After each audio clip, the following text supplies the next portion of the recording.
স্বাধীনতার এত বছরেও রাষ্ট্রায়ত্ত তেল শোধনাগার ইস্টার্ন রিফাইনারির সক্ষমতা না বাড়ায় দেশে জ্বালানি সমস্যা আরও জটিল হয়েছে বলে মন্তব্য করেছেন সেনাপ্রধান জেনারেল ওয়াকারুজ্জামান। আজ মিরপুরে ন্যাশনাল ডিফেন্স কলেজে ক্যাপস্টোন কোর্সের সমাপনী অনুষ্ঠানে তিনি কথা বলেন। ইরান ইসরায়েল যুদ্ধে সৃষ্ট সংকট সমাধানে দেশেই জ্বালানি ও প্রতিরক্ষা সক্ষমতা বাড়ানোর তাগিদ দেন সেনাপ্রধান। আরও জানাচ্ছেন নাদিয়া শারমিন। গেল ৫ এপ্রিল শুরু হয় ক্যাপস্টোন কোর্স। ৩ সপ্তাহব্যাপী এই কোর্সে অংশ নেন সংসদ সদস্য, জ্যেষ্ঠ সামরিক ও পুলিশ কর্মকর্তা, শিক্ষাবিদ, জ্যেষ্ঠ চিকিৎসক, সরকারি বেসরকারি সংস্থার উচ্চপদস্থ প্রতিনিধি, সাংবাদিক, কূটনীতিক সহ ৪৫ জন।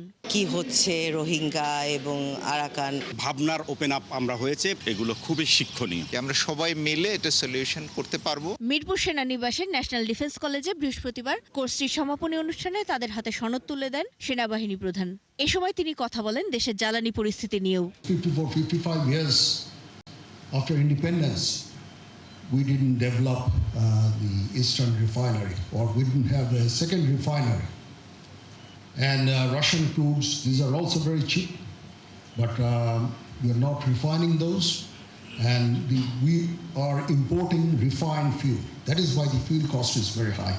With this crisis, with Iran and USA, Israel, you can see the energy security, how much it can impact on the life of every individual in this country. নৌ ও বিমান বাহিনী সহ সামগ্রিক প্রতিরক্ষা সক্ষমতা আরও শক্তিশালী করার উপর জোর দেন তিনি। They don't have the OPVs. We need to build Navy significantly to protect our line of communication. For a long time, we didn't buy multi-role combat aircraft. Had there been enough Air Force in place in Cox's Bazar, Chittagong area, probably this Rohingya crisis would not have happened. Bangladesh যুদ্ধ করার জন্য নয়, বরং এড়ানোর জন্য প্রস্তুতি নেয় বলে জানান তিনি। Unless you have a strong defense, you cannot. মূলক ব্যবস্থায় একটি কার্যকর ও শক্তিশালী প্রতিরক্ষা কাঠামো গড়ে তুলতে পারে। যে অর্গানাইজেশনের জবাবদিহিতা নাই, সেই অর্গানাইজেশন কখনো গ্রো করবে না। আমরা চাই আমাদের মিলিটারি সবসময় জবাবদিহিতার মধ্যে থাকবে। এটা কি ডেভেলপমেন্ট হচ্ছে, কি হচ্ছে না, কোথায় সমস্যা হচ্ছে, you all should get into this, and thereby we develop a defence force